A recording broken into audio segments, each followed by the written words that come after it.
Bien-aimés dans le Seigneur, nous vous saluons et nous voulons ce matin, vous inviter à vous joindre à nous pour que nous puissions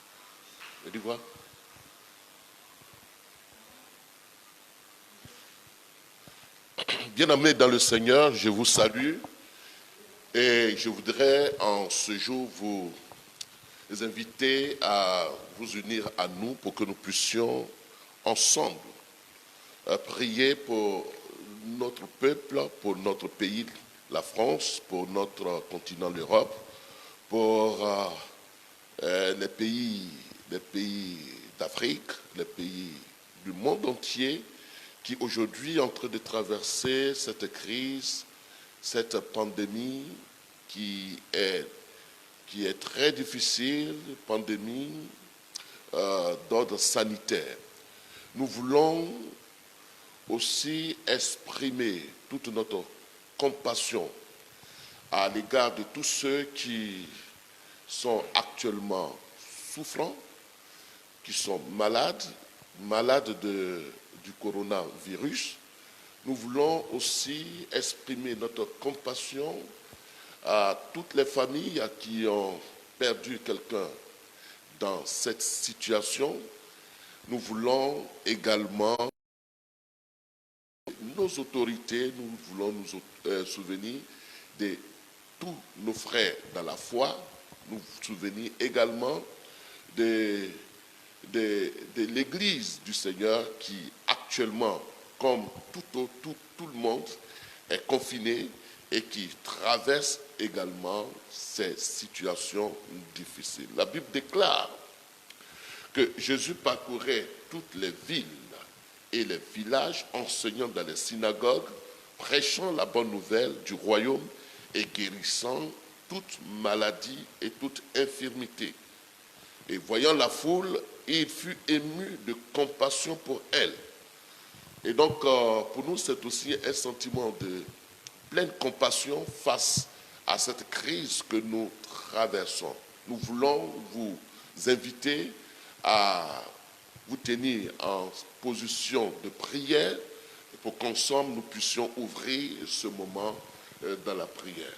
Prions ensemble le Seigneur. Notre Dieu, notre Père, nous te bénissons pour ce moment merveilleux, pour ce moment de communion fraternelle, ce moment d'intercession, ce moment de supplication, mais aussi d'action de grâce. Toi qui nous gardes, toi qui nous préserves du mal, toi qui nous délivres de toute maladie, qui nous délivre des assauts de l'ennemi, nous voulons en ce jour nous unir en qualité d'église, en qualité d'enfant de Dieu, en qualité du Fils du royaume, pour te célébrer, pour te dire merci. Merci pour tes bienfaits, merci pour ta protection, merci pour ton soutien, merci pour ta consolation, merci pour tous les soins que tu apportes à ton Église, tous les soins que tu apportes à ton peuple, tous les soins que tu apportes à cette humanité en situation de difficulté. Nous te donnons toute la gloire et nous te donnons toute la place dans notre rencontre de prière. Amen. Amen. Nous voulons ensemble élever la voix et dire au Seigneur, merci. Merci de ce que pendant cette semaine de confinement, il t'a plu de nous garder, il t'a plu de nous protéger, il t'a plu de nous soutenir, il a plu à notre Dieu de nous garder dans ce moment d'épidémie qui sévit dans cette nation et qui sévit partout dans le monde. Ensemble, prions le Seigneur pour ce qui nous a gardés. Prions ensemble le Seigneur. Nous te disons merci, notre Dieu.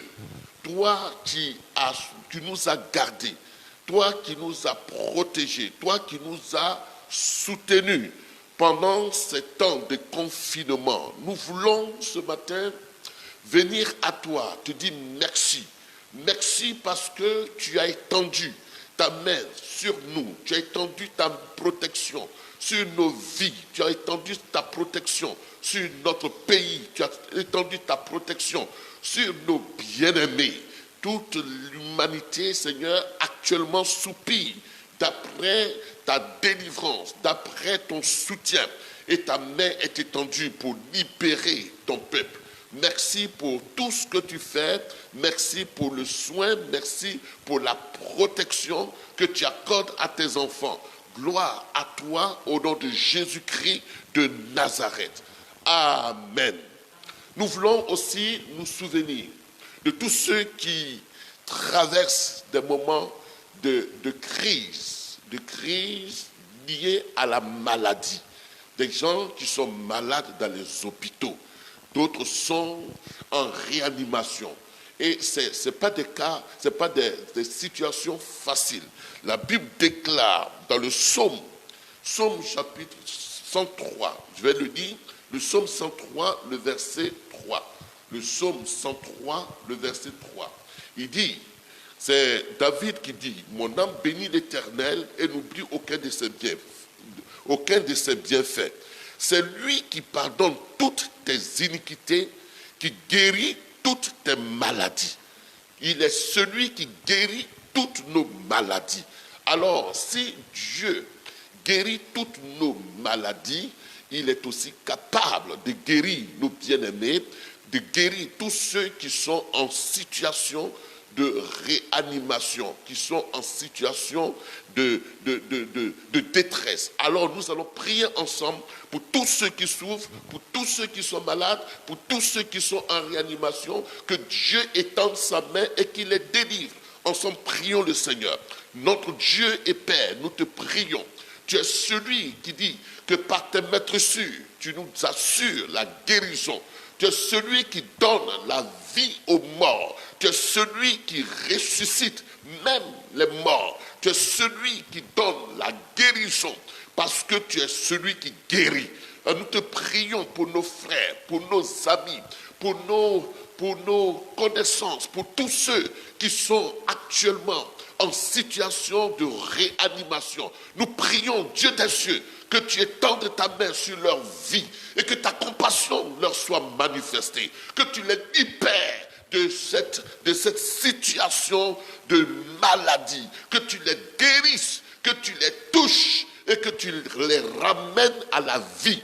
Tu leur communiques la vie Zoé dans le nom de Jésus-Christ de Nazareth. Notre Dieu et Père, nous te bénissons parce qu'à la croix, tu as porté la maladie, tu as porté les douleurs, tu as porté les souffrances de toute l'humanité. C'est pour cela, tu dis que tu es celui qui guérit. Alors nous te bénissons pour nos amis, pour tous ceux qui souffrent, pour tous ceux qui sont anités actuellement, pour tous ceux qui sont en situation de difficulté. Oh Dieu, étends ta main et manifeste ta grâce, manifeste ta grâce, manifeste ta grâce et sauve, Seigneur, ces bien-aimés dans le nom de Jésus-Christ. Amen. Nous voulons aussi nous souvenir ce matin. Nous voulons nous souvenir de tous ceux qui ont perdu des parents, pour tous ceux qui ont perdu des amis, pour tous ceux qui sont en deuil. Ce n'est pas une situation aisée. Une situation aisée de voir que ceux qu'on a aimés nous quittent. Et donc, nous quittent à cause de ce fléau, à cause de cette pandémie. Nous allons prier pour les familles qui sont en détresse à cause de ce qu'un parent ou des amis ou des connaissances sont décédés suite à cette pandémie. Nous allons prier pour que le Dieu de consolation leur apporte la consolation, pour que le Dieu de paix leur accorde la paix pour que le Dieu de restauration leur accorde la restauration. Il est celui qui guérit les cœurs brisés. Alors, prions ensemble, Église, prions ensemble pour les amis, pour les bien-aimés, pour tous ceux que nous les connaissions ou pas. Prions pour que ces personnes-là puissent être fortifiées dans leur être intérieur. Prions le Seigneur. Notre Dieu et Père, c'est toi qui dis dans ta parole, je vous donne la paix. Je vous la donne pas comme le monde donne. Alors que votre cœur ne se trouble point. Seigneur, pendant que ces bien-aimés sont passés par cette épreuve d'avoir perdu un parent, d'avoir perdu une connaissance, d'avoir perdu un ami, je prie cet après-midi que tu te souviennes de ces frères, tu te souviennes de ces familles qui sont endeuillées, que tu te souviennes de tous ceux qui sont en détresse à cause de la perte d'un parent, que tu les consoles, que tu les fortifies, que tu les soutiennes, n'est-ce pas? Que tu as dit que je suis avec vous jusqu'à la fin du monde. Seigneur, nous croyons en ta promesse. Nous croyons en ton assistance. Nous croyons en ta présence auprès de tous ceux qui pleurent, auprès de tous ceux dont le cœur est blessé suite au décès d'un parent, suite au décès d'un ami, suite au décès d'une connaissance. Je prie que tu consoles les cœurs. Je prie que tu rétablisses les cœurs. Je prie que tu ranimes les cœurs de paix dans le nom de Jésus-Christ. Merci notre Dieu et Père pour ce que tu opères dans la vie de ces personnes qui sont endeuillées. À toi soit la gloire et l'honneur au nom de Jésus-Christ de Nazareth. Amen. Nous voulons encore prier. Nous voulons prier ce matin. Nous voulons prier pour nos autorités. La Bible dit dans 1 Timothée chapitre 2, nous allons lire cela. La Bible dit dans 1 Timothée chapitre 2, le verset 1 au verset 2. J'exhorte donc, avant toute chose, à faire des prières, des supplications, des requêtes, des actions de grâce pour tous les hommes, pour tous les rois, pour tous ceux qui sont élevés en dignité, afin que nous menions une vie paisible et tranquille. Afin que nous menions une vie paisible et tranquille. Dans cette situation, nos autorités sont en train de chercher des solutions. Elles sont en train de supporter le poids de cette crise sur leurs épaules. Et nous voulons prier ce matin. Nous voulons prier pour nos autorités, afin que Dieu puisse les conduire, Dieu puisse leur accorder la sagesse, que Dieu puisse les aider à pouvoir trouver les solutions qui conviennent pour que cette pandémie, elle soit éradiquée. Prions ensemble le Seigneur. Notre Dieu et Père, nous te prions pour toutes nos autorités. Nous te prions pour tous ceux qui nous dirigent. Nous te prions pour tous ceux qui sont élevés en dignité. Nous te prions pour tous ceux qui sont en position d'autorité, que ce soit dans ce pays, que ce soit ailleurs. Nous prions que, Seigneur, tu sois avec nos autorités. Tu les gardes, tu les bénisses, tu les soutiennes, tu les inspires. Et que, Seigneur, dans cette crise-là, ils puissent avoir une inspiration qui vient de toi, qui sera certainement salutaire pour ton peuple,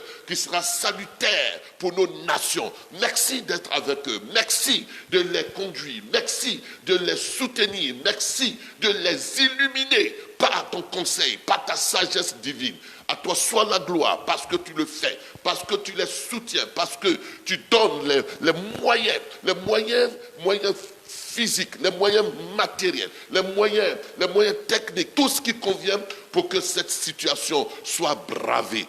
Merci notre Dieu, parce que c'est toi qui les as établis. Ils sont tes serviteurs. Ils sont tes serviteurs. Le président est ton serviteur. Son gouvernement sont tes serviteurs. Et tous ceux qui travaillent au bien-être social de la société sont tes serviteurs, parce que c'est toi qui les as établis. Nous te prions donc, Seigneur, que tu soutiennes nos autorités, que tu les gardes et que tu leur donnes la sagesse qui vient de toi, afin que dans cette situation, ils puissent trouver des solutions. Merci, parce que tu es avec nous et tu es avec eux au nom de Jésus-Christ. Nous voulons aussi prier.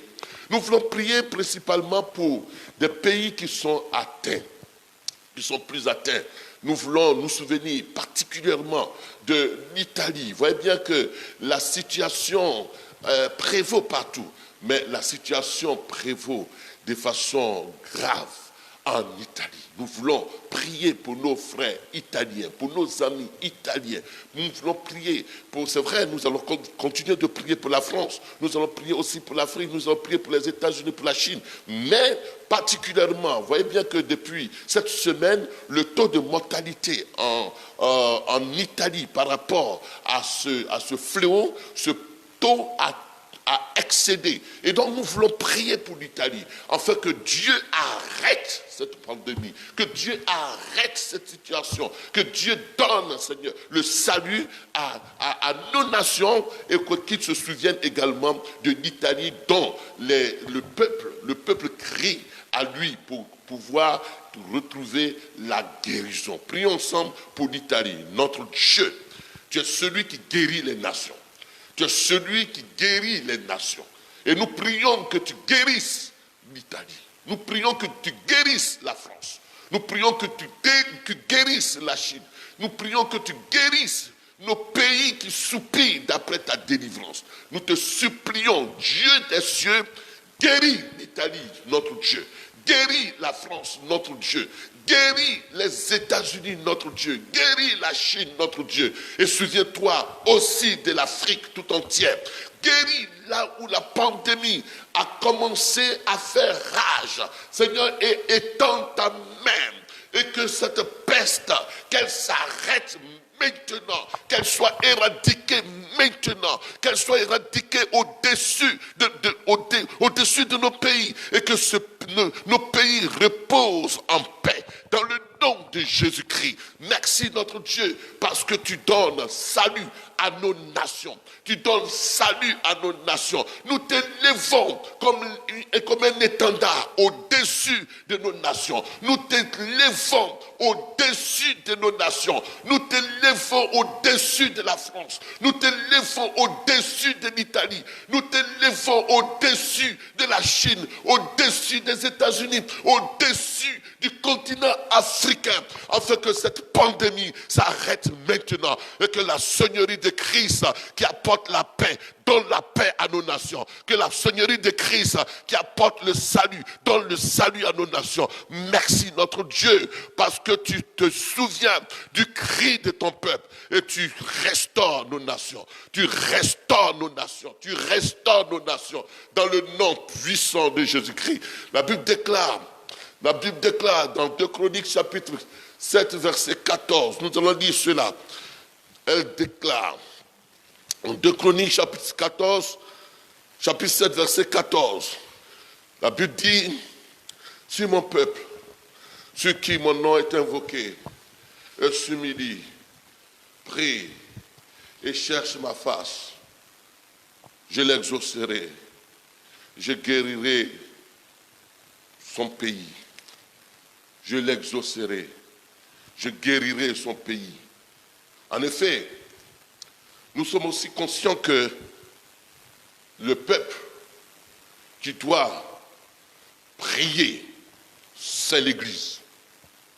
Le peuple qui doit, sur qui le nom de l'Éternel est invoqué, c'est l'Église.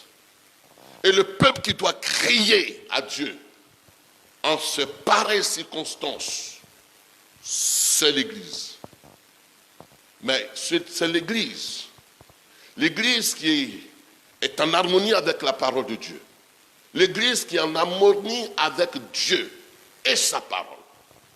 Et donc, nous voulons prier pour l'Église et dire à Dieu, certainement que l'Église n'a pas été la sentinelle que tu attendais, la sentinelle que tu avais établie dans les nations, et l'Église n'a pas certainement été trouvée agréable à tes yeux.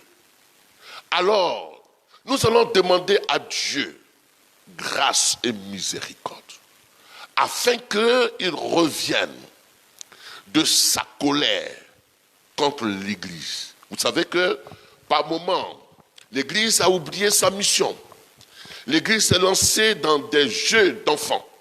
L'Église, parfois, s'est lancée dans des calomnies, s'est lancée dans l'idolâtrie.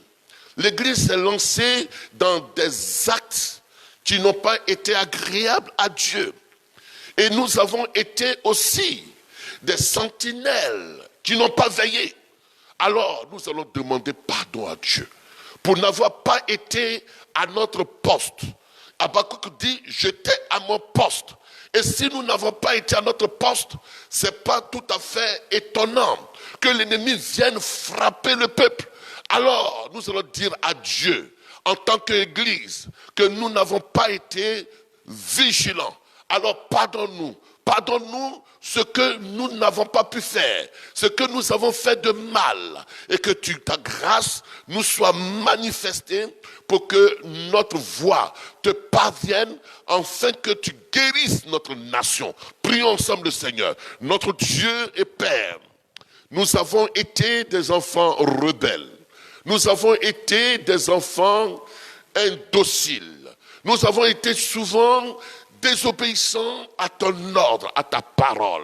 Nous n'avons pas été là où tu nous voulais et nous n'avons pas fait ce qu'il fallait faire. Nous n'avons pas été des sentinelles pour nos nations. Et donc, Seigneur, nous voulons nous remettre en cause par rapport à ce qui prévaut. Et dire, Seigneur, que tu nous as donné pouvoir dans le ciel et sur la terre. Tu dis, je vous donne le pouvoir de marcher sur les serpents, sur les scorpions et sur toute la puissance de l'ennemi. Tu nous as dit que voici, tout ce que vous lierez sur la terre sera lié. L'Église a reçu pleine autorité de ta part et elle n'a pas exercé l'autorité. Elle s'est laissée distraite, elle s'est laissée divertir. Nous te supplions, Seigneur, parce que nous avons péché, parce que nous n'avons pas fait ce qu'il fallait faire, parce que nous n'avons pas été vigilants. Alors, Seigneur, nous te demandons pardon pour ce qui a été, ce qui a affaibli notre autorité, ce qui a fait que nous n'avons pas été à la hauteur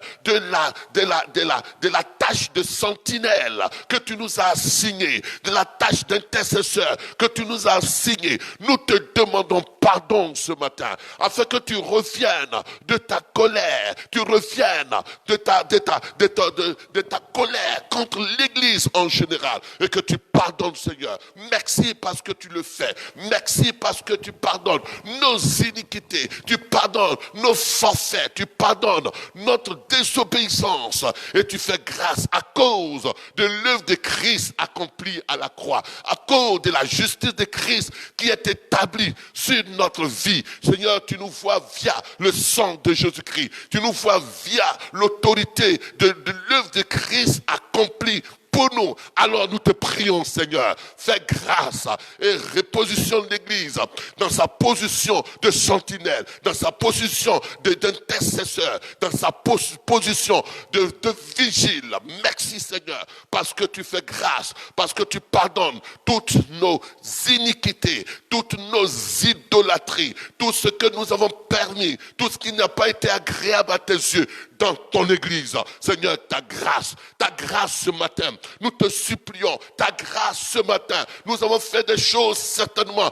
abominables à tes yeux. Nous demandons ta grâce, Seigneur, ta grâce dans nos vies, ta grâce dans nos églises, ta grâce à la tête de nos églises. Seigneur, merci parce que tu le fais, parce que tu nous fais grâce, parce que tu nous pardonnes à cause du sang précieux de Jésus-Christ de Nazareth. Alléluia.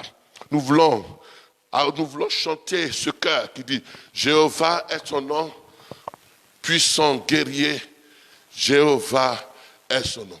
Jéhovah est son nom. Jéhovah est son nom.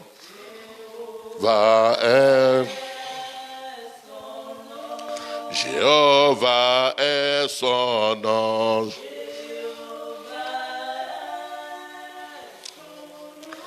Jéhovah est son nom. Jéhovah est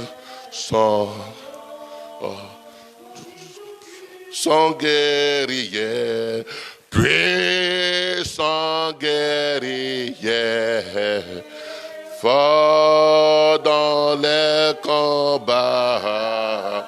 Jéhovah est son nom.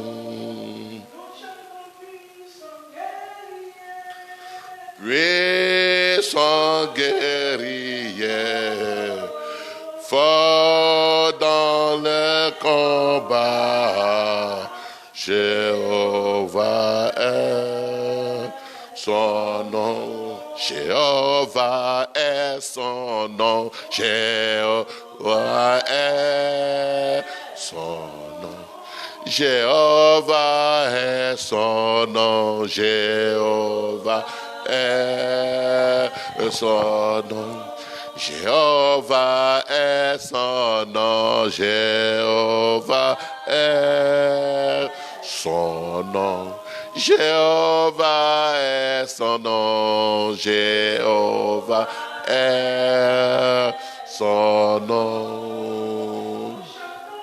Sans guerrier, puissant guerrier, fort dans les combats, Jéhovah est son nom.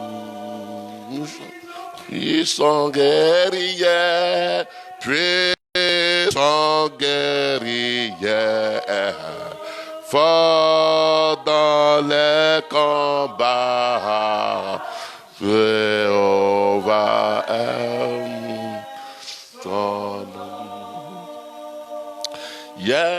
En effet, Jéhovah est son nom. Il est le Dieu conquérant, le Dieu de victoire, le Dieu qui n'a jamais échoué, le Dieu qui n'a jamais failli face à un combat. Et désormais, il dit à tous ceux qui croient en son nom, il leur donne le pouvoir de devenir enfants de Dieu. Désormais, nous sommes des technones. Nous sommes des enfants de Dieu. Et donc, nous parlons au nom de notre Père céleste. Et si notre Père céleste n'a jamais failli, n'a jamais échoué, et si tout pouvoir lui est donné dans le ciel et sur la terre, transmis ce pouvoir. C'est pourquoi, lorsque Jésus était avec ses disciples, il a dit, voici, je vous donne la clé. Et tout ce que vous lierez sur la terre sera lié dans les cieux. Pourquoi? Parce que nous aurions affaire à des entités spirituelles. C'est vrai que nous avons aussi à ouvrir par l'évangile que nous prêchons les portes des cieux à tous ceux qui n'ont pas entendu parler de l'évangile, mais nous avons aussi l'autorité de la part de celui qui vit désormais en nous, de pouvoir lier. Voici ce que dit la parole de Dieu. En Apocalypse chapitre 9, au verset 1 jusqu'au verset 5. Le 5e ange sonnant de la trompette. Et je vis une étoile qui était tombée du ciel sur la terre. La clé du puits de l'abîme lui fut donnée. Et elle ouvrit le puits de l'abîme. Et il monta du puits de l'abîme comme la fumée d'une grande fournaise. Et le soleil et l'air furent obscurcis par la fumée du puits qui sortit de l'abîme. des sauterelles sortirent de la fumée et se répandirent sur la terre. Et il leur fut donné un pouvoir, comme le pouvoir qu'ont les scorpions de la terre.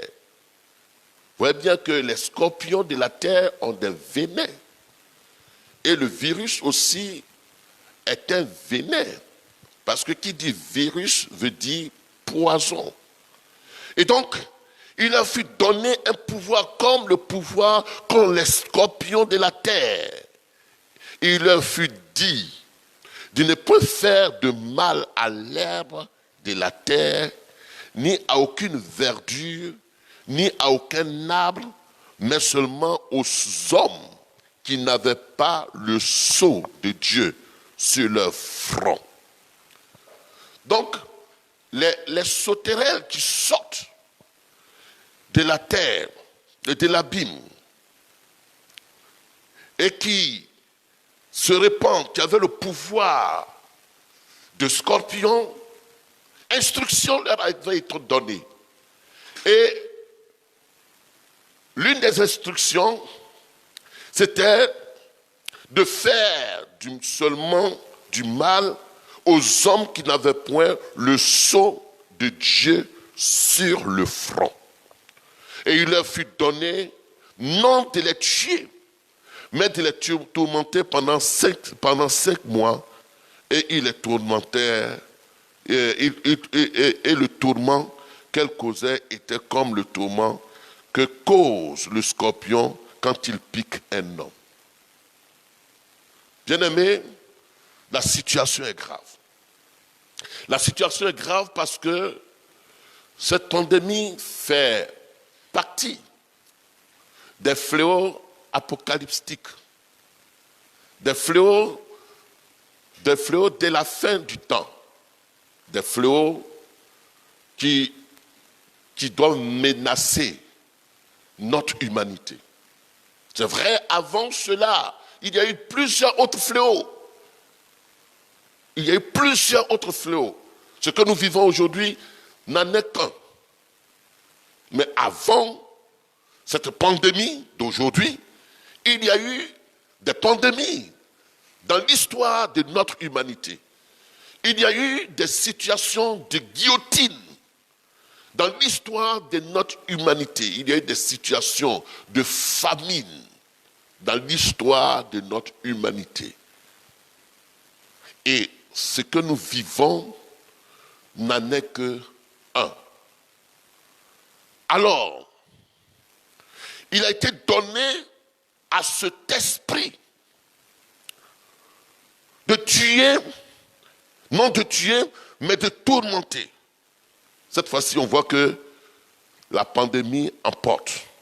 Mais il a dit que, mais à ceux qui n'avaient pas le sceau de Dieu sur leur front, bien-aimés, derrière toute pandémie, toute épidémie, toute crise, il y a un esprit dévastateur. Il y a un ennemi invisible. Alors c'est à lui que nous avons affaire. C'est contre lui que nous allons combattre. La Bible dit que nous n'avons pas à combattre selon la chair, ni le sang, mais contre les esprits dans les lieux invisibles. Et donc cet esprit qui a été répandu dans notre humanité, nous allons lui dire en qualité d'église, en qualité de fils de Dieu, que nous arrêtons ton œuvre. Et nous disons maintenant que tu sois éradiqué, que tu sois annulé, que tu sois revoqué de notre société. Ensemble, prions et déclarons que cet esprit qui est derrière cette pandémie, cet esprit qui est derrière ce virus, nous le condamnons, nous l'anéantissons et nous déclarons que son effet soit anéanti au nom de Jésus-Christ. Les démons qui transportent en vue de pouvoir amener plusieurs à la mort, nous déclarons ce matin que ce virus et ces démons qui bénissons, qui l'accompagne, que ces démons soient vaincus, qu'ils soient neutralisés et qu'ils soient maintenant ôtés de notre société. Prions ensemble le Seigneur.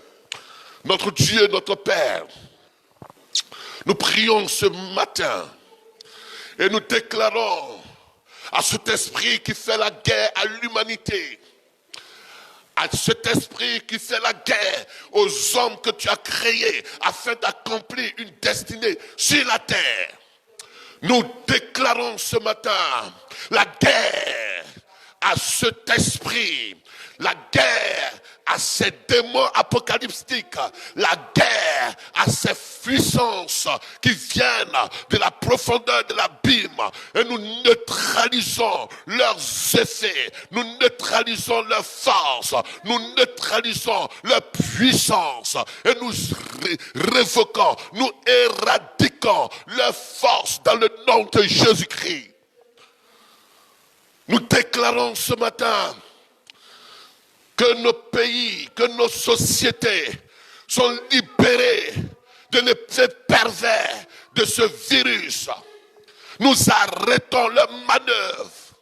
Nous arrêtons les démons qui agissent derrière cette pandémie. Et nous déclarons que la main de Dieu arrête maintenant tes œuvres. Toi, esprit qui agite nos sociétés, qui enlève la paix à nos sociétés, qui enlève la vie aux hommes. Nous annulons tes œuvres, nous condamnons tes œuvres et nous les menaçons. Seigneur, merci parce que tu délivres nos pays, tu délivres nos nations, tu délivres nos foyers, tu délivres notre société. Et tout cet esprit, tous ces esprits qui travaillent de façon à arrêter l'économie, arrêter l'activité des uns et des autres, ces esprits, ces démons, nous les menaçons au nom de Jésus-Christ. Seigneur, merci, parce que nous avons la victoire au nom de Jésus-Christ. La Bible déclare, dans Apocalypse chapitre 12, verset 11, elle dit, ils l'ont vaincu à cause du sang de l'agneau et à cause de la parole de leur témoignage. Ils n'ont pas aimé leur vie jusqu'à craindre la mort. Nous ne craignons pas la mort parce que nous appartenons à celui qui donne la vie aux morts. Nous ne craignons pas la mort parce que nous avons la vie Zoé de Dieu. Et donc, c'est pourquoi nous avons la victoire sur cet esprit. Parce que celui qui donne la vie aux morts est en nous. C'est celui qui a l'immortalité, qui possède l'immortalité, qui donne la vie à toute chose et qui possède l'immortalité, selon qu'il est écrit dans 1 Timothée chapitre 6, verset 13 à 16. Vit en nous.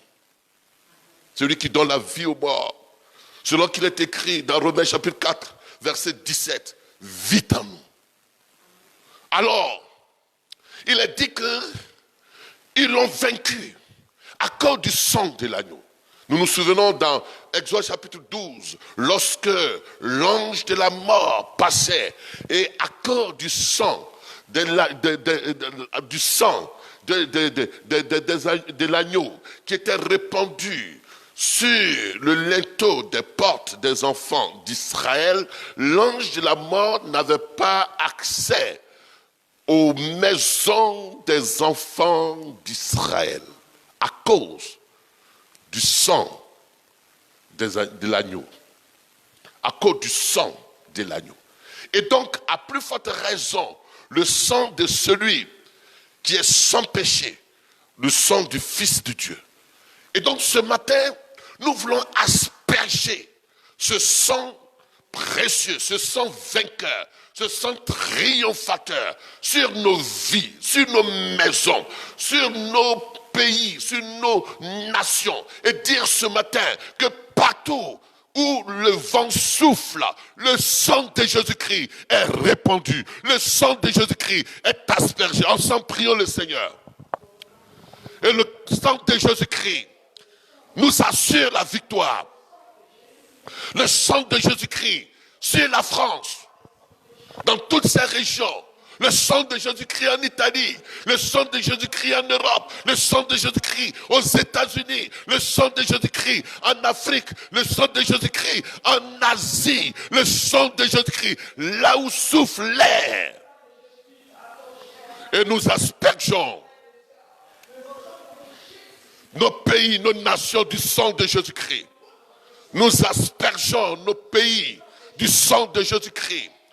Nous répandons sur nos vies le sang de Jésus-Christ. Nous aspergeons sur nos enfants le sang de Jésus-Christ. Seigneur, nous te bénissons parce que par ton sang, nous avons la victoire. Par ton sang, nous avons la victoire. Par ton sang, nous avons la victoire. Et je déclare que sur nos maisons, le sang de Jésus-Christ soit imputé. Le sang de Jésus-Christ sur nos vies soit imputé pour nous garder sains et saufs. Seigneur, merci pour ton sang précieux qui nous assure la protection, qui nous assure la guérison, qui nous assure la délivrance, qui nous assure la victoire sur ce fléau. Dans le nom de Jésus-Christ. Nous voulons enfin élever Christ. Nous voulons l'élever sur nos nations. Parce que la Bible déclare dans Philippiens chapitre 2, le verset 9, c'est pourquoi Dieu l'a souverainement élevé. Dieu a souverainement élevé Christ. Et parce qu'il est élevé, il lui a donné le nom qui est au-dessus de tout nom. Afin qu'au nom de Jésus-Christ, tout genou fléchisse. Et toute langue, tout genou fléchisse dans les cieux, sur la terre et sous la terre. Donc dans les cieux, dans les lieux célestes, tout genou fléchit au nom de Jésus-Christ. Au nom de Jésus-Christ qui est élevé. Tout genou fléchit sur la terre. Quand Jésus est élevé, tout genou fléchit sous la terre. Quand Jésus est élevé. Et que toute langue confesse que Jésus-Christ est Seigneur à la gloire de Dieu le Père. Alors, bien-aimés, nous voulons simplement élever Jésus. Nous voulons l'élever. Et pendant que vous êtes chez vous à la maison, et que vous êtes en train de participer à ce temps d'intercession avec nous, nous voulons vous inviter à lever simplement la main. Et je vais demander qu'on chante un chœur pour que nous puissions élever Jésus. On va l'élever. Et que Jésus soit élevé au-dessus de la France. Que Jésus soit élevé au-dessus de l'Italie, au-dessus de l'Europe. Que Jésus soit élevé au-dessus des États-Unis, au-dessus de la Chine, au-dessus de l'Asie. Que Jésus soit élevé au-dessus de l'Afrique tout entière.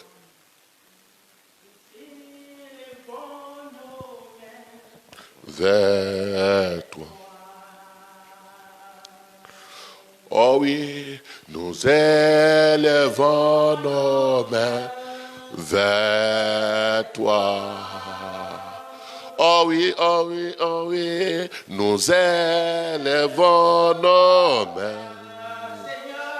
Nous élevons nos mains.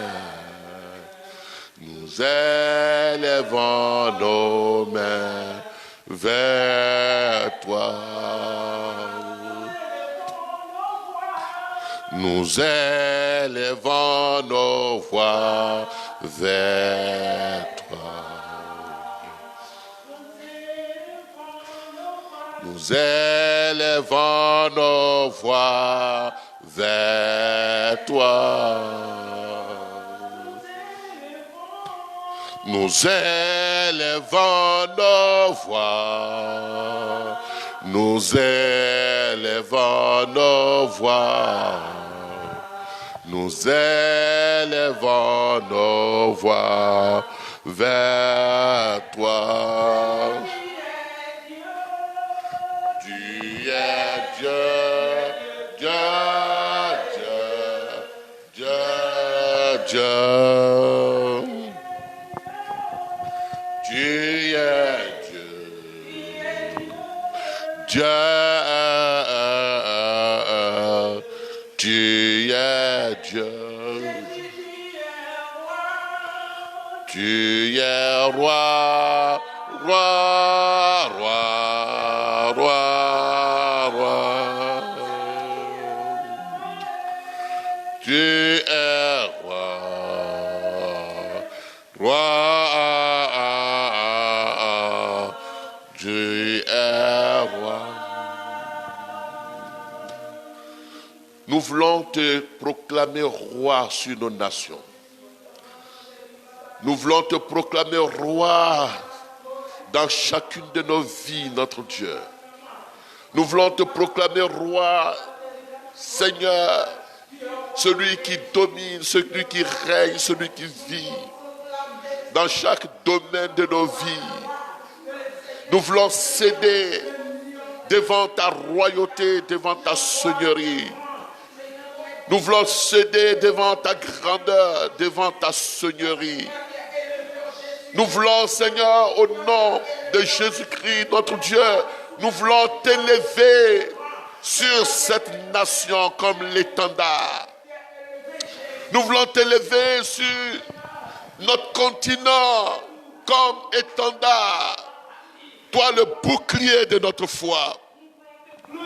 Nous voulons t'élever sur le monde, dans le monde entier, partout ton nom est confessé, partout Christ est proclamé. Nous voulons t'élever. Et nous voulons dire que tu es Seigneur. Nous voulons dire que tu es roi et Seigneur. Béni sois-tu de ce que tu prends la place qui t'est due. Béni sois-tu parce que tu te tiens sur ton trône en France, en Italie, en Espagne, partout dans le monde entier, en Côte d'Ivoire, au Bénin, au Burkina, au Mali, au Sénégal, partout dans le monde entier. Nous voulons t'élever, Seigneur des Seigneurs.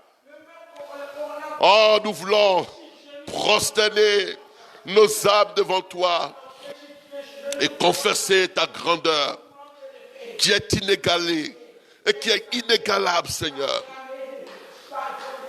À toi soit l'honneur dans le puissant nom de Jésus-Christ. Nous te bénissons, notre Dieu, celui qui vit à jamais, celui qui tient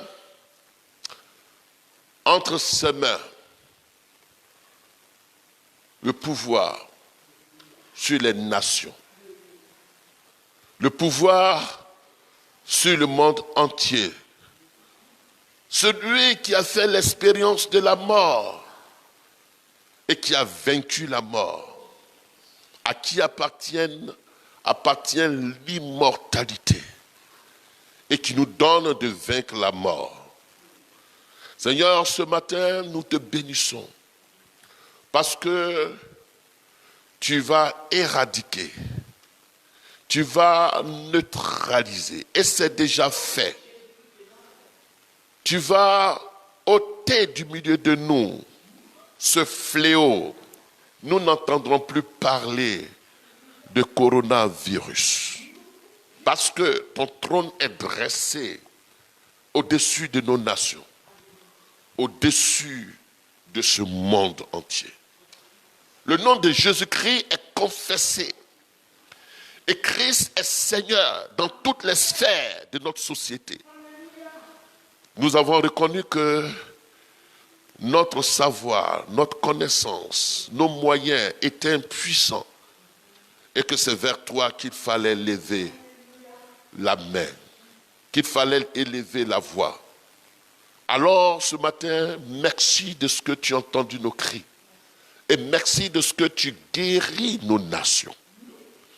Merci de ce que tu guéris également nos bien-aimés qui sont dans les hôpitaux, ceux qui sont en situation de réanimation. Seigneur, merci parce que ta main s'étend jusqu'à eux et tu les guéris. Merci parce que tu accordes également ta protection à nos amis, à nos frères, à nos bien-aimés du corps médical qui s'évertuent à apporter la guérison de leur façon à ces malades. Seigneur, tu les protèges dans ces moments, dans l'exercice de leur activité. Seigneur, nous te bénissons. De ce que tu te souviens également de nos gouvernants, de nos autorités, partout où elles sont établies. Comme nous l'avons dit préalablement, elles sont tes serviteurs, elles sont tes ministres pour administrer la paix dans nos sociétés.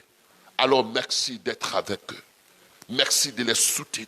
Merci de les inspirer.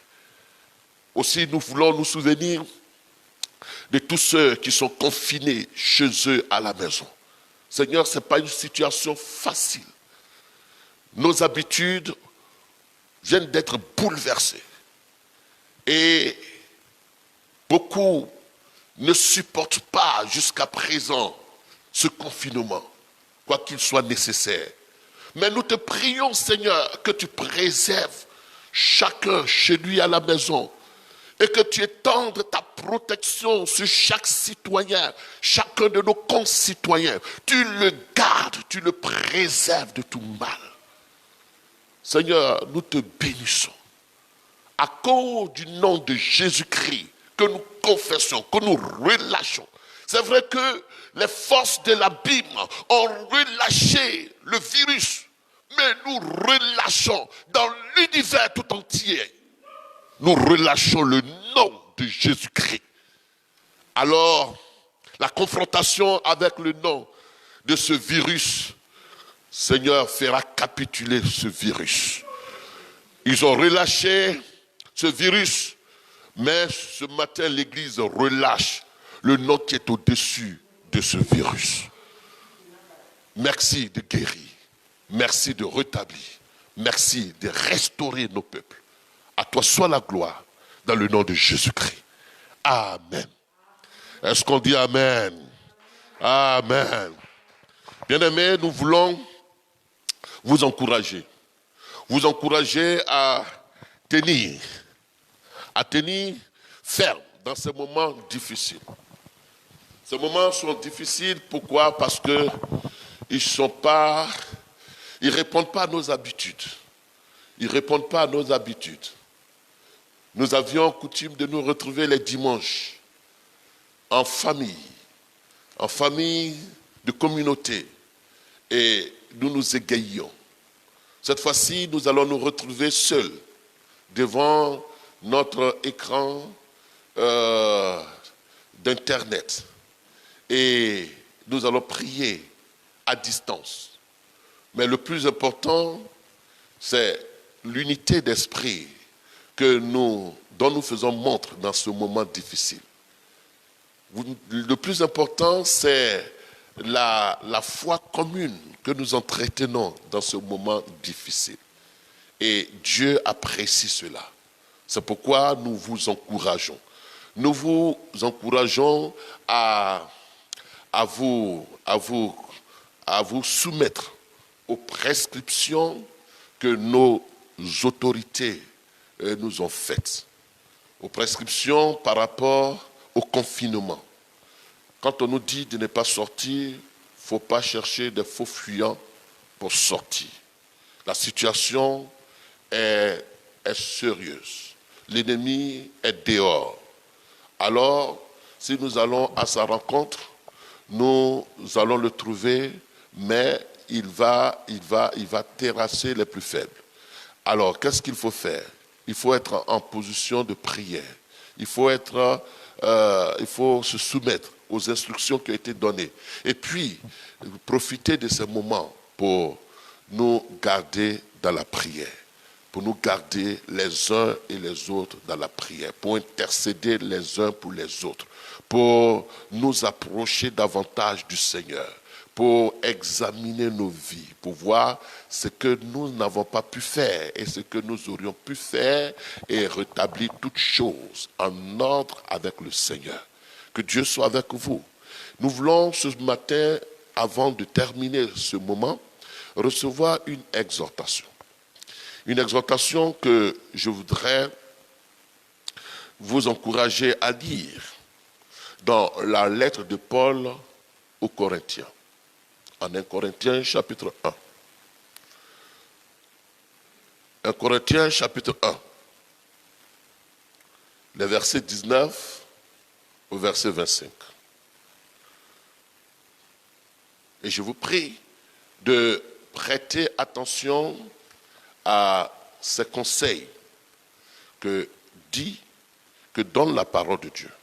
1 Corinthiens chapitre 1 verset 19 à 25. Et nous parlerons de la folie de Dieu.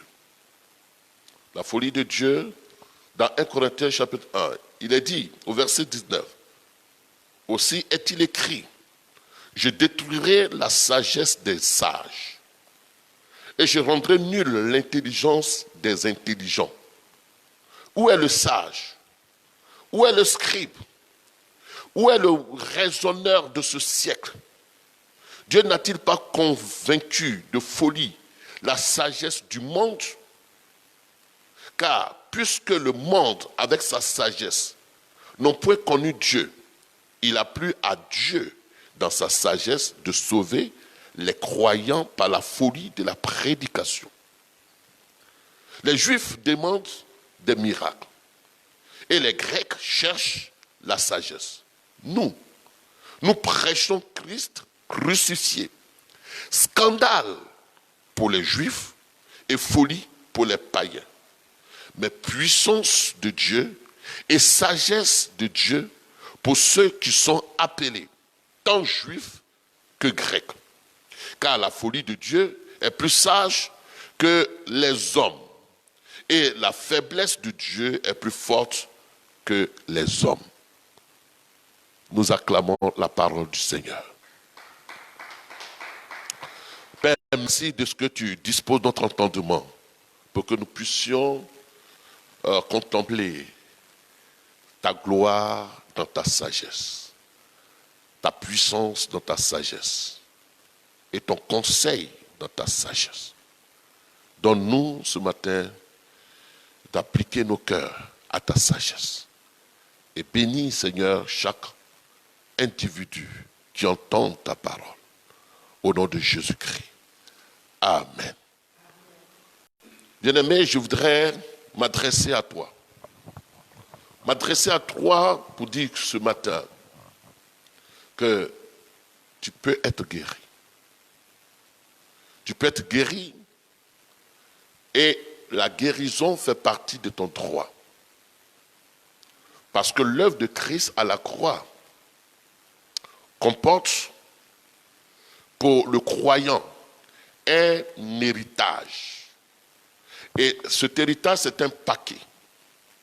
Et de ce paquet-là, vous avez la guérison, qui est pour vous ce pourquoi Christ est mort à la croix. Donc la guérison est possible. Donc si tu ressens un symptôme quelconque, si tu as mal quelque part, si tu as des douleurs dans ton corps, je déclare ce matin que tu reçois la guérison au nom de Jésus-Christ. Peu importe la douleur, peu importe la maladie, peu importe le nom qu'on puisse donner à la maladie, qu'on puisse donner aux symptômes que tu éprouves dans le corps, mais je déclare que Jésus-Christ te rend entier. Jésus-Christ te donne la guérison. Jésus-Christ te rétablit. Jésus-Christ te guérit totalement au nom de Jésus-Christ. Peu importe le nom de la maladie, peu importe la forme de la maladie. Elle peut être une maladie héréditaire. Elle peut être une maladie que tu viens de contracter. Mais je déclare ce matin que toute maladie dans ton corps est éradiquée au nom de Jésus-Christ. Par l'autorité du nom de Jésus-Christ, tu reçois ta guérison. Par l'autorité du nom de Jésus-Christ, de la tête du sommet de ta tête jusqu'à la plante de tes pieds, je déclare que le mal est éradiqué en toi au nom de Jésus-Christ. Seigneur, merci parce que tu es venu pour guérir les corps malades. Et donc, ce matin, nous avons l'assurance que la guérison est parfaite dans le corps de celui qui m'écoute, dans la maison de celui qui m'écoute. Le malade se relève et il marche. Le malade se relève et il marche. L'activité que tu ne pouvais pas faire, je déclare que tu peux la faire maintenant. Dans le nom de Jésus-Christ, tu reçois pleine guérison au nom de Jésus-Christ. Amen. L'apôtre Paul dit une parole qui est très forte. Il dit, je détruirai la sagesse des sages. Je rendrai nulle l'intelligence des intelligents. Cette situation n'est-elle pas l'application de ce que Paul dit aux Corinthiens? Quand Paul dit que Dieu a écrit, il a été écrit que je détruirai la sagesse des sages et je rendrai nulle la connaissance des gens qui ont le savoir. Bien-aimés, face à certaines situations, notre intelligence disparaît. Notre savoir disparaît. Et face à une pandémie comme celle-ci, la connaissance de ceux qui se confiaient dans leur connaissance, dans leur savoir, est réduite à néant. Pourquoi? Parce que leur connaissance n'a pas pu arrêter la pandémie et ne peut pas arrêter un fléau qui est d'une dimension spirituelle. C'est en cela que la connaissance ou l'intelligence ou la sagesse des hommes, c'est en cela qu'elle est limitée. Parfois, nous nous sommes glorifiés d'être dans un pays développé. Nous nous sommes glorifiés d'être dans des pays qui étaient hyper industrialisés. Ok. Mais hyper industrialisé sans Dieu ne veut rien dire. Et nous sommes rendus à l'évidence que notre sagesse est une sagesse limitée. Alors, Paul dit, où est le sage? Où est le scribe? Où est le raisonneur? Où est le discoureur? Parce que le raisonneur dit que Dieu n'existe pas. Quand nous assistons souvent à des débats télévisés, quand nous voyons souvent des dispositions qui sont prises contre la foi, il y en a qui disent que Dieu n'existe pas. Et dans certaines de nos sociétés, les gens ont totalement nié l'existence de Dieu. Bien-aimés, nous sommes rendus à l'évidence. Nous sommes face à nos limites. Et nous savons que la solution ne viendra pas de l'homme. La solution viendra de l'entité spirituelle que les uns et les autres ont méprisé. La solution viendra de l'ecclésia de Jésus-Christ de Nazareth. Il dit, je bâtirai mon église. Et mon église, les portes du séjour des morts ne prévaudront point contre mon église. C'est-à-dire que mon église aura toute l'autorité du ciel pour l'investir sur la terre. C'est pourquoi la solution d'une telle pandémie doit provenir de l'Église. Pourquoi? Parce que la pandémie que nous traversons n'est pas à la limite de vos connaissances. Elle dépasse même la limite de vos connaissances. elle dépasse même la limite de votre sagesse. Elle dépasse même la limite de votre blabla, blabla, blabla, blabla, de vos discours. Alors, Paul va faire référence à deux types de personnes. Il dit, les Juifs demandent des signes. En son temps, il y avait ce type ou ce groupe de personnes qui étaient les Juifs. Au fait, les Juifs étaient des gens qui aimaient beaucoup les miracles. Vous voyez bien que les pharisiens aimaient les miracles. Les gens aimaient les miracles. Alors Jésus, pour manifester sa messianité, il a passé les 3 ans et demi de son ministère à produire que des miracles. Vous voyez bien, Nicodème, qui était un fan de miracles, il est venu même de nuit voir Jésus, il dit que quoi? Nous savons que les miracles que tu fais ne sont pas de l'homme s'il n'est pas de Dieu, s'il ne vient pas de Dieu. Et donc, Nicodème était fort, passionné, frappé, impressionné par les miracles que Jésus opérait. Les pharisiens étaient forts, enthousiasmés, impressionnés par les miracles que Jésus opérait. Mais voyez bien que, quoi qu'ils admiraient les miracles que Jésus faisait, cela ne les a pas empêchés de crucifier Jésus. Les miracles ne les ont pas amenés à croire en Jésus. Les miracles n'ont pas été la solution pour l'adhésion de leur foi à Christ. Donc les miracles, c'est des actions extraordinaires. Le miracle vient pour faire face à une crise. Et actuellement, tout le monde attend le miracle de Dieu. Tout le monde attend l'intervention miraculeuse de Dieu. Je ne dis pas que c'est mauvais, mais le miracle en lui-même n'est pas la solution, n'est pas le point focal de Dieu.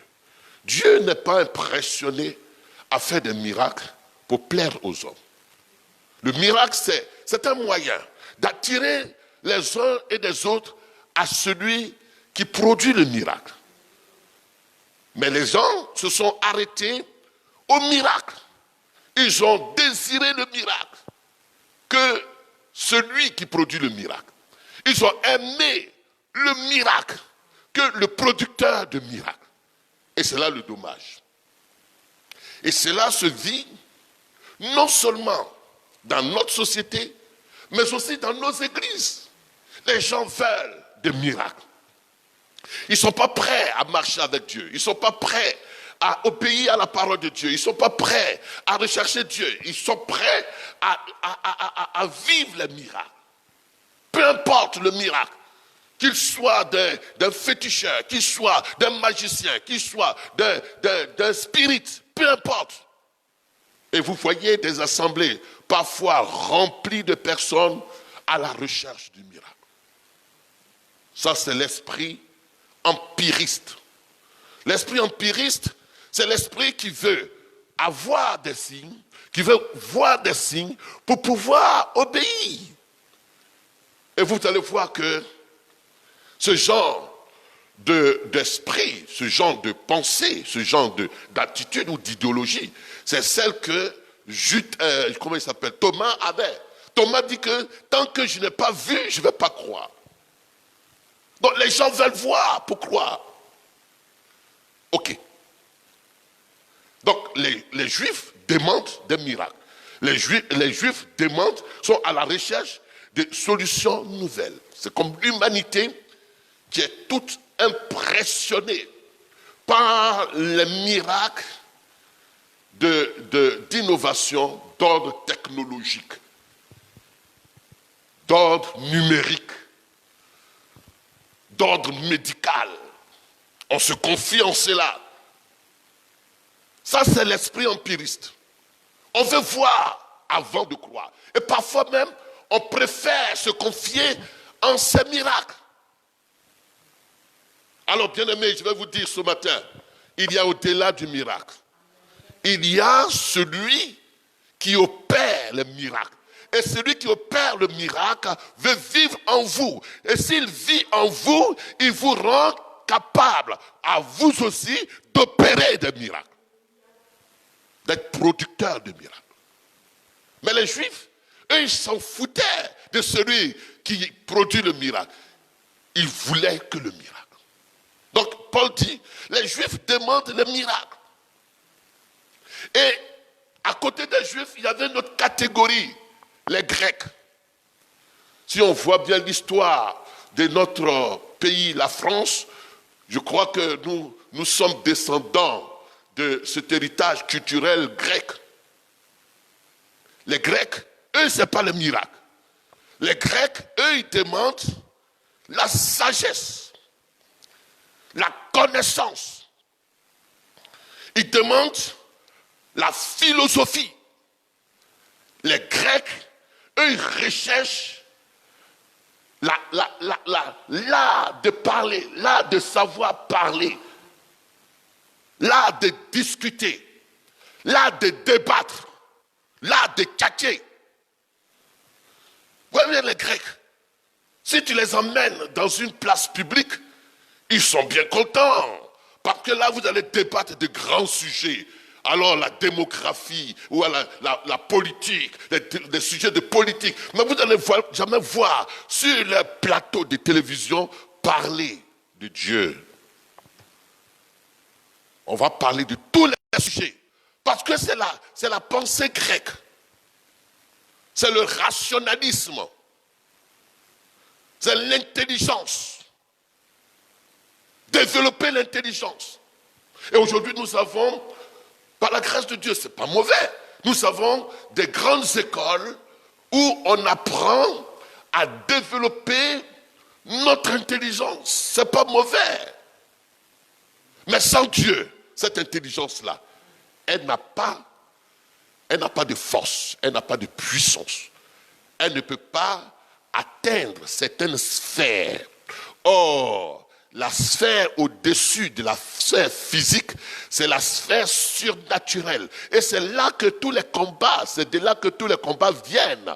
Et donc, si vous êtes dans vos raisonnements, la sphère spirituelle que vous ne maîtrisez pas, elle pourra détruire, elle détruira votre intelligence, votre savoir, votre philosophie.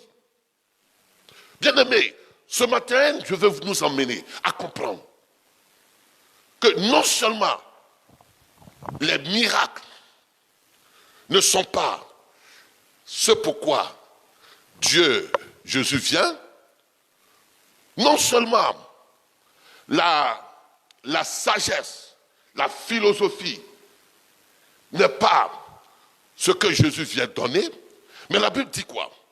Il dit, nous prêchons Christ crucifié. Et ce message de Christ crucifié est un scandale pour les Juifs, est une folie pour les païens. Pourquoi? Parce que pour eux, c'est trop simple. Face à cette situation, Christ crucifié. Arrête-moi ton histoire de Christ crucifié. Pourquoi? Parce que pour eux, c'est trop simple. Mais ils ne savent pas que la crucifixion de Christ va détruire la puissance du péché, va détruire la puissance du diable, va détruire la puissance de la maladie. La crucifixion de Christ est la solution au problème de l'humanité. Or, c'est la partie la plus importante, qui est la crucifixion de Christ, que les gens ont méprisé jusque-là. Bien-aimés, si nous avions compris que la crucifixion de Christ incluait la guérison de nos nations, incluait la guérison de nos familles, incluait la guérison de nos finances, alors nous nous serions plus intéressés au message de Christ crucifié. Parce que c'est ce message-là qui est scandale pour vous, qui est folie pour vous, qui est l'essentiel que Dieu veut que les gens puissent avoir afin qu'ils puissent obtenir le salut. Christ crucifié, scandale. C'est pourquoi lorsque vous allez dans nos établissements scolaires, il ne faut pas parler de Christ crucifié, il ne faut pas parler de cela. Ils vont parler même dans les religions, ils vont parler de Jésus, le Fils de Dieu, quelque chose, mais ils ne mettront pas l'accent sur l'œuvre de la crucifixion. Or, l'œuvre de la crucifixion de Christ réduit à néant la puissance de la mort. Et Christ est ressuscité pour nous donner de pouvoir entrer dans l'immortalité. Christ crucifié. Alors, scandale pour les Juifs. Ils ne veulent pas entendre ça. Ils ne veulent pas entendre. Alors, les Grecs, quant à eux, c'est une folie. C'est-à-dire que c'est...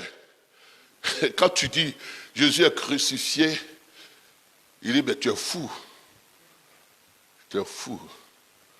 Voilà, il est crucifié, et puis alors, qu'il vienne nous sauver.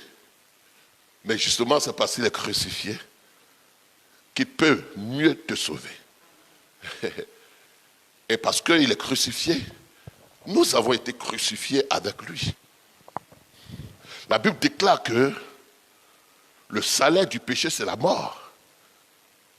Or, la maladie, c'est une conséquence du péché. Et Jésus, quand il est crucifié, il crucifie avec lui la conséquence du péché. Il réduit à néant la puissance du péché. Et si donc il n'y a plus la puissance du péché, nous pouvons donc revivre notre vie de victoire, notre vie de guérison, notre vie de liberté. Bien-aimé, Jésus-Christ est crucifié. Et donc il dit sagesse. Il dit sagesse de Dieu pour ceux qui sont appelés. Bien-aimé, je voulais t'encourager ce matin. Toi qui as compris cette sagesse qui a été cachée aux grands de ce monde. Les grands de ce monde qui se sont confiés en leur sagesse, en leur science, en leur connaissance, en leur savoir, en leur médecine, en leur découverte. Les grands de ce monde, les savants de ce monde, les grands dirigeants de grands laboratoires de ce monde se retrouvent fauchés, se retrouvent perdus, se retrouvent désarmés parce que leur sagesse n'est pas suffisante. Mais nous qui avons pris et qui avons dit que nous ne voulons pas nous confier dans notre connaissance, nous ne voulons pas nous confier dans des miracles, c'est-à-dire le miracle d'ordre technologique, d'ordre scientifique. Nous qui ne voulons pas nous confier en ces choses et qui voulons nous confier en l'œuvre de la mort et de la résurrection de Christ, la Bible déclare que nous sommes les plus sages. Eux, ils se croient sages, mais ils sont fous. Et donc la Bible dit, car la folie de Dieu est plus sage que les hommes. C'est-à-dire que où on pense que Dieu est fou, c'est une marque de sagesse. C'est ça. Et c'est là que je veux parler de la folie de Dieu. Où on parle que la folie de l'homme est fou. L'homme est fou de se confier à quelque chose qu'il ne voit pas. Ouais. Vous perdez votre temps à aller à l'église. Vous perdez votre temps à parler de Jésus. Mais vous êtes fou. Oui, parce qu'ils sont rationalistes. Parce qu'ils veulent voir des preuves afin de croire. Mais nous avons trouvé la voie de la sagesse. Bien-aimés, c'est nous qui sommes sages. S'il y a quelqu'un qui est sage, c'est nous qui sommes sages. Et la situation que nous traversons actuellement montre que C'est nous qui avions raison. Parce que la sagesse de Christ nous met à l'abri, nous donne de pouvoir être rempli d'espérance, rempli de foi, rempli d'assurance dans cette situation de crise. La sagesse de Dieu en nous donne de ne pas désespérer. La sagesse de Dieu en nous donne de ne pas être troublé. La sagesse de Dieu en nous donne de ne pas être stressé dans cette situation. Vous voyez bien que la folie de Dieu, c'est quoi? La folie de Dieu, c'est la foi de Dieu. Donc si tu marches dans la foi, tu marches dans la folie de Dieu. Si tu es un homme de foi, tu es un homme qui marche dans la folie de Dieu. D'ici quelques 5 minutes, je finis. Si tu marches dans la foi, tu es un homme qui marche dans la folie de Dieu. Si quelqu'un a la foi, c'est qu'il a le symptôme ou le syndrome ou le symptôme de la folie de Dieu. Est-ce que tu as les symptômes de la folie de Dieu? Est-ce que tu as le syndrome de la folie de Dieu? Est-ce que tu es fou de Dieu? Est-ce que tu es fou de Dieu? Pourquoi? Parce que la foi, la folie de Dieu est établie sur des réalités que l'œil nu ne voit pas.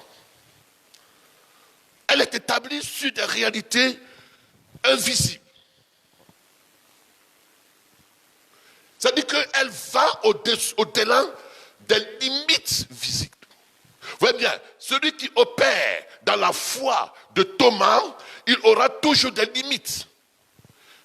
Celui qui opère dans la sagesse des Grecs, il aura toujours des limites. Mais celui qui opère dans la folie de Dieu n'aura pas de limites, verra les choses au-delà de ce que les yeux humains voient. Et même en période de difficulté, il ne sera pas troublé. Il sera en sécurité.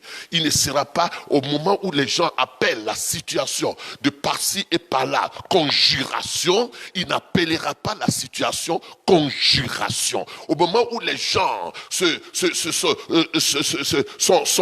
stressés par-ci et par-là, il ne sera pas stressé. Parce que la folie de Dieu appelle quoi? N'appelle pas conjuration, ce que les gens appelle conjuration, n'appelle pas malédiction, ce que les gens appellent malédiction, n'appelle pas malheur, ce que les gens appellent malheur. La folie de Dieu dit au contraire, profit d'une situation, qu'elle soit désastreuse ou qu'elle soit avantageuse, mais il tire profit de toute situation. Toute chose concourt au bien de ceux qui sont animés de la folie de Dieu. Aucune chose, aucun phénomène ne peut arrêter la destinée de Dieu, ne peut arrêter le plan de Dieu dans la vie de celui qui est animé de la folie de Dieu. Rien. Rien ne pourra empêcher. Rien ne pourra empêcher. Dieu t'a-t-il appelé pour une destinée? Ta destinée s'accomplira. Mais si tu es animé de la folie de Dieu, parce que si tu es animé de la foi de Thomas, tu verras les situations actuelles qui pèsent sur l'humanité, et puis tu seras effrayé, et tu penseras que ta vie va s'arrêter. Non, moi, ma vie ne s'arrêtera pas, parce que Dieu trouvera toujours un plan de soutien, un plan de secours, un plan de sortie, un plan, une porte d'élévation, quelle que soit la crise, quels que soient les temps, quelles que soient les saisons. Dieu cherchera toujours, il donnera toujours une porte de salut à ma vie pour que ma destinée s'accomplisse. Bien-aimés, je voudrais terminer pour vous dire que la sagesse des hommes est limitée. Pour vous dire, ceux qui recherchent des miracles, les miracles ne sont pas la solution. Parce que le miracle, lui, vient pour résoudre une crise. Ceux qui recherchent La sagesse de Dieu sont ceux qui sont plus sages. La sagesse de Dieu, c'est ceux qui reposent leurs convictions sur des réalités invisibles et qui opèrent selon la foi de Dieu. Vous voyez bien, un jour, Jésus va dans une ville, dans Jean chapitre 9, et c'est là que je veux attirer votre attention. Dans Jean chapitre 9, qu'est-ce qui va se passer? La Bible déclare que les disciples, Jésus vit en passant un homme aveugle de naissance. Ses disciples lui posaient cette question: Rabbi, qui a péché, cet homme ou ses parents, pour qu'il soit né aveugle? Jésus répondit: ce n'est pas que c'est lui ou ses parents qui a péché, mais c'est pour que les œuvres de Dieu soient manifestées en lui. Bien-aimés, et je veux que vous me compreniez bien, j'ai entendu beaucoup de choses être dites sur les réseaux sociaux pour dire que non, on a tellement fait du mal. Les gens ont tellement fait de méchanceté que Dieu est en train de frapper le monde. Dieu serait aussi si méchant? Qu'avait-il fait ces gens qui ont été guillotinés au temps de Hitler? Qu'ont-ils fait ceux qui meurent chaque jour de faim? Est-ce qu'au temps de Hitler, il n'y avait pas de croyants? Tous ceux qui étaient tués étaient aussi si mauvais pour que Dieu permette à Hitler de les tuer? Est-ce que, au temps de Mussolini, tout ce qui a été fait, est-ce que Dieu était si méchant avec les croyants de leur époque pour que Dieu puisse permettre que les gens puissent être aussi tués, assassinés? Ce qui se passe dans certaines de nos nations, alors que certains hommes de foi sont mis à mort, guillotinés. Ils sont si mauvais pour que Dieu puisse les amener au criblage, qu'ils soient tués. Et la pensée de l'homme, face à une crise, la pensée de l'homme, c'est de trouver des accusations. C'est de dire non, la terre est devenue tellement méchante, mais la terre a été toujours méchante. Depuis Adam, la méchanceté a secoué la terre. Le cœur de l'homme est devenu méchant par-dessus tout, depuis Adam. Ce n'est pas aujourd'hui.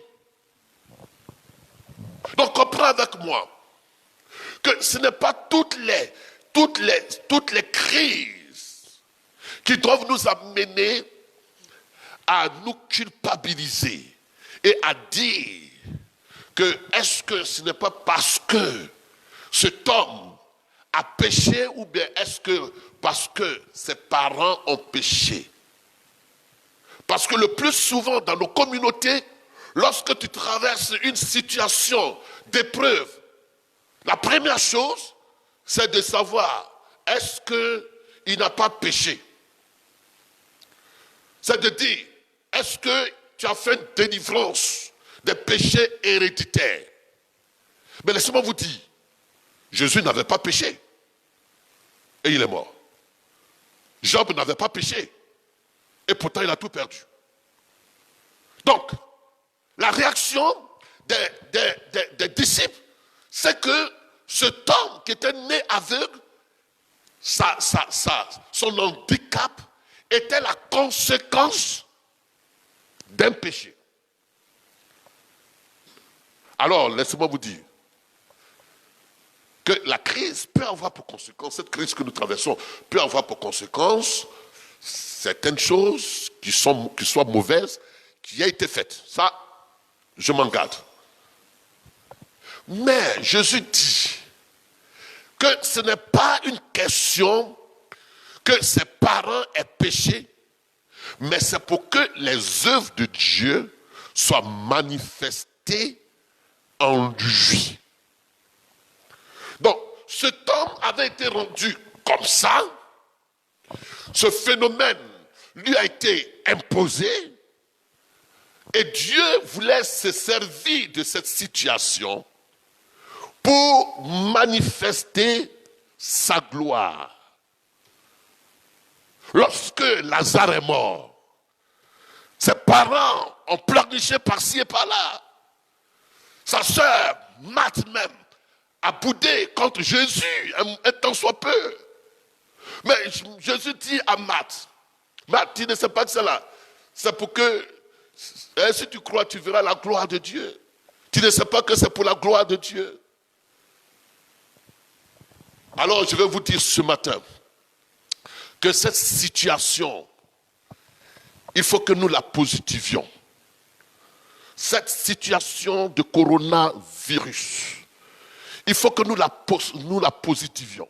Si nous la positivons, nous pouvons voir le bénéfice que l'épreuve nous apporte. Déjà, j'ai quelques personnes qui m'appellent pour dire, ah, pasteur, vraiment, je veux plus m'attacher au Seigneur. Ça, c'est un aspect positif. Et pourtant, ces personnes-là, en situation d'abondance, ces personnes n'avaient pas le temps de dire que je veux m'attacher au Seigneur. Mais cette situation, elle va tourner à la faveur de leur communion avec le Seigneur, de leur foi en Christ. Je vais te dire que Dieu va se servir de cette situation pour positionner ses enfants. Que Dieu va se servir de cette situation pour agrandir, pour affermir, pour donner un témoignage à la foi de quelques-uns. Je vais te dire que des personnes seront miraculeusement guéries. Les personnes sortiront des comas. Et quand elles sortiront des comas, cette situation sera suffisante pour que ces personnes confessent le nom de Jésus-Christ de Nazareth. Cette épreuve, elle tournera au positif dans la vie de plusieurs. Elle permettra à plusieurs de s'aligner derrière la parole de Dieu et de rechercher Dieu comme souverain libérateur. Alors, la Bible déclare que toute chose concourt au bien de ceux qui aiment Dieu et ceux qui sont appelés selon le dessein de Dieu. Je dis une chose, dans la prédestination de Dieu, il y a des gens qui doivent se convertir. Il y a des gens qui doivent témoigner de Jésus-Christ. Il y a des gens qui doivent rendre gloire au Seigneur. Mais comment rentrer-elle gloire au Seigneur si elles ne vivent pas des choses au-delà de la science, au-delà du naturel, au-delà de la possibilité humaine? Dieu permettra que ces personnes-là puissent être révélées, que Dieu les touchera, il les révélera et ces personnes, elles seront à jamais acquises pour la foi en Jésus-Christ de Nazareth. C'est pourquoi ce matin, ayons la folie de Dieu. C'est-à-dire que prenons les choses comme Dieu les prend. Voyons les choses comme Dieu les voit. Et si nous sommes ainsi, Dieu fera des grandes choses. La folie de Dieu, je termine pour cela en disant, la folie de Dieu, elle dit, vous imposerez les mains aux malades et les malades seront guéris. Ça, c'est la folie de Dieu. Et si quelqu'un se rend aujourd'hui à l'hôpital, qui demande à imposer les mains à quelqu'un qui est malade, les gens vont dire non, non, non, non, non. Les Grecs vont dire non, non, non, non. Les autres vont dire non, non, non, parce que ça dépasse l'entendement. Qu'est-ce que vous avez dans les mains? Je n'ai rien dans les mains. L'apôtre Pierre a dit, nous n'avons ni or, ni argent, mais ce que nous avons, au nom de Jésus-Christ, lève-toi et marche. Mais ça, c'est la folie de Dieu. La folie de Dieu, elle fait des choses qui dépassent l'entendement humain. Et je crois que chaque enfant de Dieu doit être animé du syndrome, de la folie de Dieu pour faire des choses extraordinaires. Faire des choses extraordinaires. Des choses qui dépassent le rationalisme, qui dépassent l'intelligence humaine. Faire les choses de Dieu, c'est faire les choses par la foi que Dieu agira. Et j'ai la foi que de cette crise, Dieu prendra soin de toi. Vous voyez bien, cette femme, cette Sunamite, dans 1 Roi chapitre 17, verset 1, la Bible déclare la veuve de Sarepta. La veuve de Sarepta, elle reçoit Élie. Et Élie lui dit, non, fais-moi d'abord à manger, et puis, quand je mange, elle dit que non, on n'a plus rien à manger. On n'a plus rien à manger. Il dit que non, donne-moi d'abord. Le peu que tu as, donne-le-moi d'abord. Mais ça, c'est la folie de Dieu. La folie de Dieu, ça ne calcule pas. Et vous allez voir que dans cette crise-là, pendant que nous sommes confinés, c'est là que Dieu prendra soin de toi. Tu ne manqueras de rien. Tu seras en bonne santé. La folie de Dieu, c'est que tu puisses te dire que dans cette situation, c'est vrai, que je ne souhaite pas qu'elle dure. Je ne souhaite pas qu'elle dure. Elle ne va pas durer, bien aimé. Elle ne va pas durer. Mais les quelques jours que tu feras dans le confinement, Dieu prendra soin de toi. Tu ne manqueras de rien. Dieu sera ton pourvoyeur. Il enverra la solution de où tu ne sais pas, mais la solution pourvoira pleinement à tes besoins. Ne t'allons pas et dis, mais comment je paierai mon loyer? Comment je paierai mon loyer? Et comment je paierai ma salle? Comment je paierai ce lit? Comment je ferai cela? Oui, c'est vrai, l'intelligence humaine, la nature humaine a nature à s'inquiéter, à nature à chercher des solutions humaines. C'est vrai qu'il faut en chercher, mais je dis, Dieu peut faire au-delà de ce que nous pensons, au-delà de ce que nous demandons. Que Dieu soit avec toi ce matin. La Bible déclare, dans 2 Corinthiens chapitre 5, de la conclusion, 2 Corinthiens chapitre 5, verset 7, car nous marchons par la foi et non par la vue. Nous marchons, 2 Corinthiens 5, verset 7, nous marchons non par la vue, mais nous marchons par la foi. La folie de Dieu consiste en ces temps difficiles avoir les regards sur le Seigneur. Avoir les regards sur le Seigneur. Avoir les pensées du Seigneur. Bien-aimé, cette situation n'est pas nouvelle. J'en parlerai dans la suite des temps. Jésus dit que vous aurez des tribulations dans ce monde. Mais prenez courage, car j'ai vaincu le monde. Et quand il a dit cela, les disciples même ont eu les tribulations les plus terribles. Mais Dieu a été toujours avec eux. Alors, que cette situation ne te détourne pas de la folie de Dieu. Que cette situation ne t'amène pas à raisonner comme les Grecs. Que cette situation ne t'amène pas à désespérer. Dieu est fidèle. Tu peux être guéri. La folie de Dieu dit que maintenant, tiens, il y a des gens qui sont morts à côté de moi. La sagesse humaine dit que les gens sont morts. Mais la folie de Dieu dit que 1000 tombent à tes côtés, 10 000 à ta droite. Toi, tu ne seras pas atteint. Ça, c'est la folie de Dieu. La folie de Dieu t'amène à comprendre que tu es devenu une nouvelle nature, une nouvelle espèce. Par conséquent, cette nouvelle espèce, elle devient une espèce de vainqueur, de triomphateur.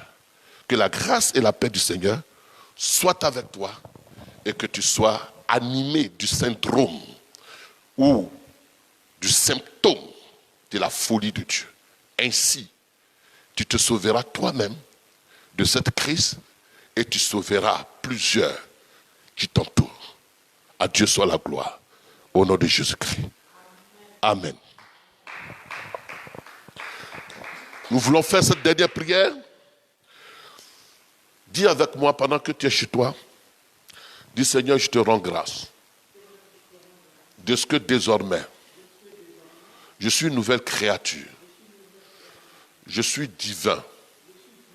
Par conséquent, je deviens immortel. Parce que j'ai la vie Zoé en moi. Et cette situation, tu la tourneras au bien de ma société. Tu la tourneras à mon bien. Tu me protégeras. Tu me garderas. Et je m'en sortirai victorieux. Merci Seigneur. Parce que la Bible déclare que le sang de Jésus-Christ est pour nous un bouclier fort. Alors ce matin, en vertu de ce sang, je suis protégé de cette épidémie. Ma famille est protégée de cette épidémie. Mon église est protégée de cette épidémie et ma nation est protégée de cette épidémie. Seigneur, merci. Parce que dans très peu de temps, on n'entendra plus parler de ce phénomène du coronavirus. Parce que tu vas l'éradiquer et tu l'as déjà éradiqué. Parce que la puissance qui l'anime, elle est déjà affaiblie. Jésus-Christ a terrassé la tête du dragon. Et ce dragon qui plane sur les nations est maintenant écrasé. Merci Seigneur, parce que par le don de Jésus-Christ, nous sommes plus que vainqueurs. Et très bientôt, l'activité qu'on reprendra et nous serons dans la joie de nous réunir et de contempler ta victoire. Au nom de Jésus-Christ. Amen.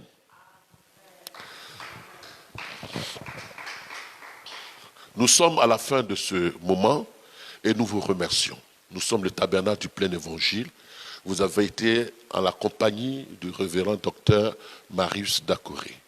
Avec toute l'équipe de la communication, nous disons merci à l'église du tabernacle du plein évangile qui a tout mis en place pour que nous puissions réaliser cette émission.